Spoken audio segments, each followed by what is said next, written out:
Hello ಎಲ್ರಿಗೂ ನಮಸ್ಕಾರ. Welcome back to Bhagya creation. ಯಾರ್ಯಾರು ಹಾಗೆ ನಮ್ಮ ಚಾನಲ್ ನೋಡ್ತಾ ಇದ್ದೀರಾ ದಯವಿಟ್ಟು ಸಬ್ಸ್ಕ್ರೈಬ್ ಮಾಡ್ಕೊಳ್ಳಿ. ನನ್ನ ವಿಡಿಯೋ ಇಷ್ಟ ಆದರೆ ಒಂದು ಲೈಕ್ ಕೊಡಿ.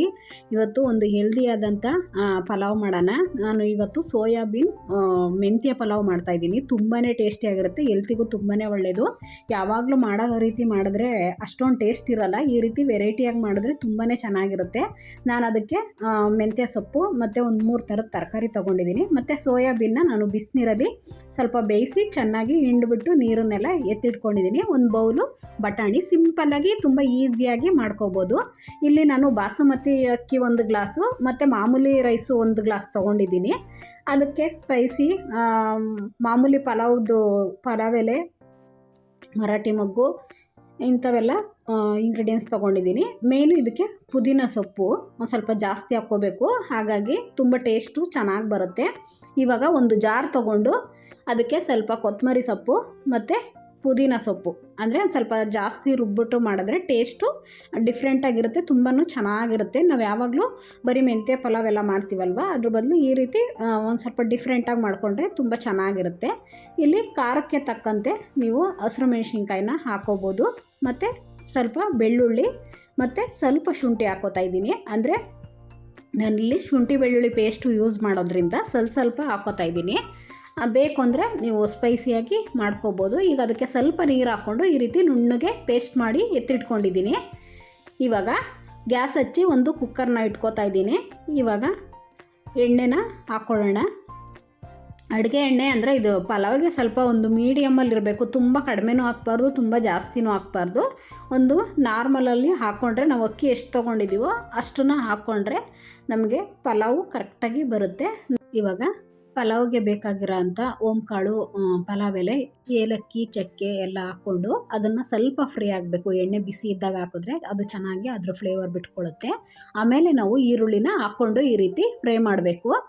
ಮತ್ತು ಇವಾಗ ಟೊಮೊಟೊನ ಹಾಕ್ಕೋತಾ ಇದ್ದೀನಿ. ಇಲ್ಲಿ ಒಂದು 4 ಈರುಳ್ಳಿನ ದಪ್ಪ ಸೈಜದ್ದು ತೊಗೊಂಡಿದ್ದೀನಿ. ಮತ್ತು ಇಲ್ಲಿ ಒಂದು ಮೀಡಿಯಮ್ ಸೈಜು ಟೊಮೊಟೊನ ಒಂದು 2 ತೊಗೊಂಡಿದ್ದೀನಿ. ನೀವು ಬೇಕು ಅಂದರೆ ಇನ್ನು ಈರುಳ್ಳಿ ಬೇಕಾದ್ರೆ ಆ್ಯಡ್ ಮಾಡ್ಬೋದು. ನಾನು ಇಲ್ಲಿ 2 ಗ್ಲಾಸಿಗೆ ಸಾಕು ಅಂತ ಇಷ್ಟು ಹಾಕ್ಕೊಂಡಿದ್ದೀನಿ. ನೋಡಿ, ಆವಾಗಲೇ ನಾನು ಬೆಳ್ಳುಳ್ಳಿನೂ ಮತ್ತು ಶುಂಠಿನೂ ಸ್ವಲ್ಪ ಕಡಿಮೆ ಹಾಕ್ಕೊಂಡಿದ್ದೆ. ಹಾಗಾಗಿ ಇಲ್ಲಿ ಸ್ವಲ್ಪ ಶುಂಠಿ ಬೆಳ್ಳುಳ್ಳಿ ಪೇಸ್ಟನ್ನ ಹಾಕ್ಕೋತಾ ಇದ್ದೀನಿ. ಅಂದರೆ ಸ್ವಲ್ಪ ಹಾಕಿದ್ರೆ ಈ ರೀತಿ ಟೇಸ್ಟು ಚೆನ್ನಾಗಿ ಬರುತ್ತೆ. ತುಂಬ ಹಾಗೇ ರುಬ್ಬಿದ್ರೂ ಅದನ್ನು ಓಕೆ, ನಾನು ಸ್ವಲ್ಪ ಈ ಥರ ಪೇಸ್ಟ್ ಹಾಕಿದ್ರೆ ಚೆನ್ನಾಗಿರುತ್ತೆ ಅನ್ನೋ ಕಾರಣಕ್ಕೆ. ಇವಾಗ ನೋಡಿ, ನಾನಿಲ್ಲಿ ಸ್ವಲ್ಪ ಅರಿಶಿನ ಪುಡಿ ಮತ್ತು ಇವಾಗ ಚೆನ್ನಾಗಿ ಮಿಕ್ಸ್ ಕೊಡಬೇಕು. ಇವಾಗ ಅದೆಲ್ಲ ಚೆನ್ನಾಗಿ ಈರುಳ್ಳಿ ಟೊಮೊಟೊ ಎಲ್ಲ ಚೆನ್ನಾಗಿ ಫ್ರೈ ಆದಮೇಲೆ ನಾನಿಲ್ಲಿ ಮೆಂತ್ಯ ಸೊಪ್ಪನ್ನು ಅಂದರೆ ನಾನು ಕ್ಲೀನಾಗಿ ವಾಶ್ ಮಾಡಿಬಿಟ್ಟು ಸಣ್ಣ ಕಟ್ ಮಾಡಿ ಇಟ್ಕೊಂಡಿದ್ದೀನಿ. ನೀವು ಹೀಗೇ ಸಣ್ಣ ಕಟ್ ಮಾಡಿಬಿಟ್ಟು ಈ ರೀತಿ ಹಾಕ್ಕೊಂಡು ಚೆನ್ನಾಗಿ ಇದನ್ನು ನೀರಿನಂಶ ಬಿಟ್ಕೊಳ್ಳೋವರೆಗೂ ಚೆನ್ನಾಗಿ ಫ್ರೈ ಮಾಡ್ಕೋಬೇಕು. ಆಮೇಲೆ ನಾನಿಲ್ಲಿ ಬಟಾಣಿನ ಹಾಕೋತಾ ಇದ್ದೀನಿ. ಮತ್ತು ಇಲ್ಲಿ ನಾನು ಬೀನ್ಸು, ನೂಕಲ್ಲು ಮತ್ತು ಕ್ಯಾರೆಟು 3 ತರಕಾರಿ ತೊಗೊಂಡಿರೋದು. ನೀವು ಬೇಕು ಅಂದರೆ ಇನ್ನು ಇದಕ್ಕೆ ಹೂಕೋಸು ಇದೆಲ್ಲ ಹಾಕೋಬೋದು, ಅದು ಚೆನ್ನಾಗಿರುತ್ತೆ. ಬಟ್ ಸಾಕು, ಇಷ್ಟು ಸಿಂಪಲ್ಲಾಗಿ ಇರೋ ತರಕಾರಿಲಿ. ಮತ್ತು ನಾವೀಗ ಸೋಯಾ ಚಾನ್ಸ್ ಬೇರೆ ಹಾಕೋತೀವಲ್ವ, ಹಾಗಾಗಿ ಸಾಕಾಗುತ್ತೆ ಇಷ್ಟೇ. ಇವಾಗ ನಾನು ರುಬ್ಬಿಟ್ಟಿರೋ ಅಂಥ ಮಸಾಲಾನ ಹಾಕ್ಕೊಂಡು ಆ ಜಾರಲ್ಲಿ ಇನ್ನೂ ಸ್ವಲ್ಪ ಇತ್ತಲ್ವ, ಅದಕ್ಕೆ ಇನ್ನೂ ಸ್ವಲ್ಪ ನೀರನ್ನು ಆ್ಯಡ್ ಮಾಡಿಕೊಂಡು ನಾನಿಲ್ಲಿ ಹಾಕ್ಕೊಂಡು ಇದನ್ನು ಚೆನ್ನಾಗಿ ಮಿಕ್ಸ್ ಮಾಡ್ಕೊಳ್ಳೋಣ. ಅಂದರೆ ತರಕಾರಿಗೆ ಎಲ್ಲ ಹಾಕಿದ್ದೀವಲ್ವ ಸೊಪ್ಪು ಎಲ್ಲ, ಅದಕ್ಕೆ ಚೆನ್ನಾಗಿ ಹೊಂದ್ಕೋಬೇಕು. ಹಾಗಾಗಿ ಇವಾಗಲೇ ನಾನು ಒಂದು ಕಣ್ಣಳತೆಯಲ್ಲಿ ಅಂದರೆ ರುಚಿಗೆ ತಕ್ಕಷ್ಟು ನೀವು ಉಪ್ಪನ್ನು ಹಾಕ್ಕೋಬೇಕಾಗುತ್ತೆ. ನಾನು ಎಷ್ಟು ಅಕ್ಕಿ ತೊಗೊಂಡಿದ್ದೀನಿ ಅದಕ್ಕೆ ಎಷ್ಟು ಹಾಕಬೇಕು ಅಂತ ನಾನಿಲ್ಲಿ ನೋಡಿಕೊಂಡು ನಾನು ಹಾಕ್ಕೋತಾ ಇದ್ದೀನಿ. ಮತ್ತು ಹಾಗೆಯೇ ಇಲ್ಲಿ ಒಂದು 2 ಟೇಬಲ್ ಸ್ಪೂನಷ್ಟು ಧನಿಯಾ ಪೌಡರು. ನಾವು ಮಸಾಲ ರುಬ್ಬೋದ್ವಲ್ಲ, ಅವಾಗ ಬೇಕಾದರೂ ಹಾಕ್ಕೊಂಡು ರುಬ್ಕೋಬೋದು, ಇಲ್ಲಾಂದರೆ ಸಪ್ರೇಟ್ ಈ ರೀತಿ ಮೇಲ್ಗಡೆ ಉದುರಿಸ್ಕೋಬೋದು. ಇವಾಗ ನಾನು ಧನಿಯಾ ಪುಡಿನೂ ಎಲ್ಲ ಹಾಕ್ಬಿಟ್ಟು ಚೆನ್ನಾಗಿ ಒಂದು ಮಿಕ್ಸ್ ಕೊಟ್ಟು ಇಲ್ಲಿ ಚೆನ್ನಾಗಿ ಕುದಿಯೋದಕ್ಕೆ ಬಿಟ್ಟಿದ್ದೀನಿ. ಏಕೆಂದರೆ ಅದರಲ್ಲಿರೋ ಹಸಿ ವಾಸನೆ ಇದ್ದರೆ, ಅಂದರೆ ಪುದೀನ, ಕೊತ್ತಂಬರಿ ಸೊಪ್ಪು, ಹಸಿರು ಮೆಣಸಿನ್ಕಾಯಿ ಇದೆಲ್ಲ ಇರುತ್ತಲ್ಲ, ಅದು ಎಣ್ಣೆಲಿ ಮತ್ತು ತರಕಾರಿ ಜೊತೆಲಿ ಚೆನ್ನಾಗಿ ಈ ರೀತಿ ಕುದ್ರೆ ಟೇಸ್ಟು ಚೆನ್ನಾಗಿ ಬರುತ್ತೆ. ಒಂದು ಹಸಿ ವಾಸನೆ ಎಲ್ಲ ಹೊರಟೋಗುತ್ತೆ. ಇವಾಗ ನಾನಿಲ್ಲಿ ನೀರನ್ನು ಹಾಕೋತಾ ಇದ್ದೀನಿ. ಅಂದರೆ ಆಲ್ರೆಡಿ ನಾನು ಮಸಾಲೆ ರುಬ್ದಾಗ ಬೇರೆ ಸ್ವಲ್ಪ ಹಾಕಿದ್ನಲ್ವ, ಹಾಗಾಗಿ ನಾನಿಲ್ಲಿ ನೋಡಿಕೊಂಡು ನೀರು ಹಾಕೋತಾ ಇದ್ದೀನಿ. ಬಾಸುಮತಿ ಅಕ್ಕಿ ಅಂದರೆ ಸ್ವಲ್ಪ ಒಂದು ಅರ್ಧ ಗ್ಲಾಸ್ ಕಡಿಮೆ ಹಾಕಬೇಕಾಗತ್ತೆ. ಹಾಗಾಗಿ ಇಲ್ಲಿ ನಾನು ಒಂದು 3 ಗ್ಲಾಸು ನೀರು ಹಾಕೋತಾ ಇದ್ದೀನಿ. ಏಕೆಂದರೆ ನಾನು ಮಸಾಲೆ ರುಬ್ಬಿದಾಗ ಒಂದು ಅರ್ಧ ಗ್ಲಾಸ್ ಹಾಕಿದ್ದೆ, ಹಾಗಾಗಿ 3 ಗ್ಲಾಸ್ ನೀರು ಹಾಕ್ಕೊತೀನಿ. ಇವಾಗ ನೋಡಿ ನೀರು ಹಾಕ್ಕೊಂಡು ಇವಾಗ ಸ್ವಲ್ಪ ಸೋಯಾಬೀನ್ನ ನಾನು ಆಲ್ರೆಡಿ ನೆನೆಸಿ ಇಟ್ಕೋಬೋದು. ಇಲ್ಲ ಅಂದರೆ ನೀವು ಈ ರೀತಿ ಬೇಯಿಸ್ಬಿಟ್ಟು ಚೆನ್ನಾಗಿ ನೀರನ್ನು ಎಲ್ಲ ಹಿಂಡ್ಬಿಟ್ಟು ಈ ರೀತಿ ಹಾಕ್ಕೋಬೋದು. ನಾನು ಆವಾಗಲೇ 2 ಗ್ಲಾಸ್ ಹಾಕಿದ್ದೆ, ಮತ್ತು ಇಲ್ಲಿ 1 ಗ್ಲಾಸ್ ಹಾಕ್ಕೋತಾ ಇದ್ದೀನಿ ನೀರನ್ನ.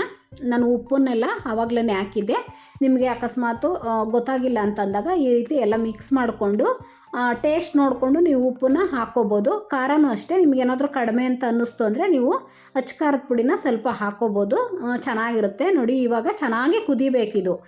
ಕುದಿಯುವಾಗ ನಾವು ಅಕ್ಕಿ ಹಾಕಿದ್ರೆ ಬೇಗನೂ ಆಗುತ್ತೆ. ಒಂದು ಜಾಸ್ತಿ ಬೆಂದು ಮುದ್ದೆ ಥರ ಆಗಲ್ಲ ರೈಸು. ಹಾಗಾಗಿ ಇವಾಗ ಚೆನ್ನಾಗಿ ಕುದಿಯುವಾಗ ನಾನಿಲ್ಲಿ ಅಕ್ಕಿನ ಹಾಕೋತಾ ಇದ್ದೀನಿ. ಇವಾಗ ಅಕ್ಕಿನೆಲ್ಲ ಹಾಕ್ಕೊಂಡು ಇವಾಗ ಒಂದು ಚೆನ್ನಾಗಿ ಮಿಕ್ಸ್ ಕೊಡೋಣ. ಇವಾಗ ನೋಡಿ ಈ ರೀತಿ ಎಷ್ಟು ಕಲರ್ಫುಲ್ಲಾಗಿ ಕಾಣುತ್ತೆ ಗೊತ್ತಾ? ತುಂಬಾ ಹೆಲ್ದಿಯಾಗಿರುತ್ತೆ. ಮಕ್ಕಳಿಗೆ ಈ ರೀತಿ ಕಲರ್ಫುಲ್ಲಾಗಿದ್ರೇ ತಿನ್ನೋದಕ್ಕೆ ಇಷ್ಟಪಡೋದು. ಎಂಥವರು ಅಷ್ಟೇ, ಪಲಾವ್ ಅಂದರೆ ತುಂಬ ಇಷ್ಟಪಡ್ತಾರೆ ಕೆಲವರು. ಅದರಲ್ಲಿ ಈ ರೀತಿ ವೆರೈಟಿಯಾಗಿ ಮಾಡಿದ್ರಂತೂ ಸಖತ್ತು ಇಷ್ಟಪಟ್ಟು ತಿಂತಾರೆ. ನೋಡಿ ಇವಾಗ ನಾನು ಅಕ್ಕಿ ಹಾಕಿ ಒಂದು ಮಿಕ್ಸ್ ಕೊಟ್ಟು ನೀರು ಕುದೀಲಿ ಚೆನ್ನಾಗಿ ಅಂತೇಳಿ. ಏಕೆಂದರೆ ನಾವು ಸ್ವಲ್ಪ ಒಂದು ಆಲ್ಮೋಸ್ಟು ಒಂದು 10% ರೈಸು ಆಗೋಕ್ಕಾಗಿರಬೇಕು. ಆವಾಗ ನಾವು ಒಂದು ವಿಷಲ್ ಹಾಕ್ಸಿದ್ರೆ ಸಾಕು, ಆವಾಗ ರೈಸು ಸಖತ್ತು ಚೆನ್ನಾಗಿ ಬರುತ್ತೆ. ಈ ರೀತಿ ಬಾಸುಮತಿ ಅಕ್ಕಿಲಿ ಮಾಡುವಾಗ ನಾವು ಒಂದೇ ಸಲ ಕುಕ್ಕರ್ಗೆ ಇಟ್ಬಿಟ್ರೆ ಕೆಲವು ಟೈಮ್ ಬರಲ್ಲ, ತುಂಬ ಜಾಸ್ತಿ ಮಾಡುವಾಗ ಆ ರೀತಿ ಆಗುತ್ತೆ. ಹಾಗಾಗಿ ಈ ರೀತಿ ಮಾಡಬೇಕು. ಕಡಿಮೆ ಕ್ವಾಂಟಿಟಿಲಿ ಮಾಡುವಾಗ ನೀವು ಹಾಗೇ ಡೈರೆಕ್ಟ್ ಮಾಡಿದಾಗ ನೀರು ಹಾಕಿ ಮುಚ್ಚಿಟ್ಬಿಟ್ರೂ ಕರೆಕ್ಟಾಗಿ ಆಗೋಗ್ಬಿಡುತ್ತೆ. ಮೇಯ್ನು ನೀರು ಕರೆಕ್ಟಾಗಿ ಹಾಕಬೇಕಾಗುತ್ತೆ. ತುಂಬ ಜಾಸ್ತಿ ಹಾಕ್ಬಿಟ್ರೆ ಮುದ್ದೆ ಆಗೋಗ್ಬಿಡುತ್ತೆ. ಏಕೆಂದರೆ ಬಾಸುಮತಿ ಅಕ್ಕಿ ನೆನೆಸಿದಾಗ ಅದು ಹುಷಾರಾಗೆ ಮಾಡಬೇಕು, ಇಲ್ಲಾಂದರೆ ರೈಸ್ ಎಲ್ಲ ಕಟ್ ಥರ ಆಗಿಬಿಡುತ್ತೆ, ಅಷ್ಟೊಂದು ಚೆನ್ನಾಗಿರಲ್ಲ. ನೋಡಿ ಎಷ್ಟು ಚೆನ್ನಾಗಿ ಬಂದಿದೆ ನೋಡಿ, ಅದಂತೂ ಸಖತ್ತು ಪರ್ಫೆಕ್ಟಾಗಿ ಬಂದಿದೆ. ಅಂದರೆ ಸ್ವಲ್ಪ ದೊಡ್ಡ ಪಾತ್ರೆಯಲ್ಲಿ ಮಾಡಿಕೊಂಡ್ರೆ ನಿಮಗೆ ಇದನ್ನೆಲ್ಲ ಮಿಕ್ಸ್ ಕೊಡೋಕ್ಕೆ ಕರೆಕ್ಟಾಗುತ್ತೆ, ತುಂಬಾ ಚೆನ್ನಾಗಿರುತ್ತೆ. ಅಂದರೆ ಕರೆಂಟು ಸ್ವಲ್ಪ ಹೋಗಿ ಬಂದು ಮಾಡ್ತಾಯಿತ್ತು, ಹಾಗಾಗಿ ನಿಮಗೆ ಕಲರ್ ಈ ರೀತಿ ಕಾಣಿಸ್ತಾ ಇದೆ. ಬಟ್ ಗ್ರೀನ್ ಕಲರು ಮೆಂತ್ಯ ಸೊಪ್ಪೆಲ್ಲ ಹಾಕಿದ್ವಲ್ಲ, ಮತ್ತು ನಾವು ಇದನ್ನು ರುಬ್ಬಿಟ್ಟು ಮಾಡಿದ್ವಲ್ಲ, ಹಾಗಾಗಿ ನೀವು ಇದಕ್ಕೆ ಪಾಲಕ್ ಸೊಪ್ಪನ್ನು ಸ್ವಲ್ಪ ರುಬ್ಬಿದ್ರೆ ಇನ್ನೂ ಗ್ರೀನಾಗಿ ಬರುತ್ತೆ, ತುಂಬಾ ಚೆನ್ನಾಗಿರುತ್ತೆ. ಇದರಲ್ಲಿ ನಾನು ಹಾಗೆ ಹಾಕಿ ರುಬ್ಬಿ ಮಾಡಿದ್ದೀನಿ. ಇನ್ನು ಕೆಲವೊಂದು ಪದಾರ್ಥಗಳನ್ನು ಹುರಿದು ಬಿಟ್ಟು ಮಾಡ್ಬೋದು, ಅದಿನ್ನೂ ಚೆನ್ನಾಗಿರುತ್ತೆ. ನೋಡಿ ಎಷ್ಟು ಕಲರ್ಫುಲ್ಲಾಗಿದೆ, ಮತ್ತು ಅನ್ನ ಎಷ್ಟು ಚೆನ್ನಾಗಾಗಿದೆ ನೋಡಿ ಉದುದ್ರಾಗಿ. ಅದಕ್ಕೆ ಮೊಸರು ಬಜ್ಜಿ ಮಾಡಿದ್ದೆ, ಅದು 1-2 ಸೌತೆಕಾಯಿ ನೆಂಚೋಕ್ಕೆ ಸೈಡಲ್ಲಿದ್ದರೆ ಎಷ್ಟು ಹೆಲ್ದಿಯಾದಂಥ ಟೇಸ್ಟು ತಿಂಡಿ ಗೊತ್ತಾ? ಒಂದು ಸಲ ಟ್ರೈ ಮಾಡಿ. ಹೀಗೆ ನಮ್ಮ ಚಾನಲ್ ನೋಡಿ ಸಪೋರ್ಟ್ ಮಾಡಿ, ಸಬ್ಸ್ಕ್ರೈಬ್ ಮಾಡಿ, ಶೇರ್ ಮಾಡಿ, ಕಮೆಂಟ್ ಮಾಡಿ. Thank you.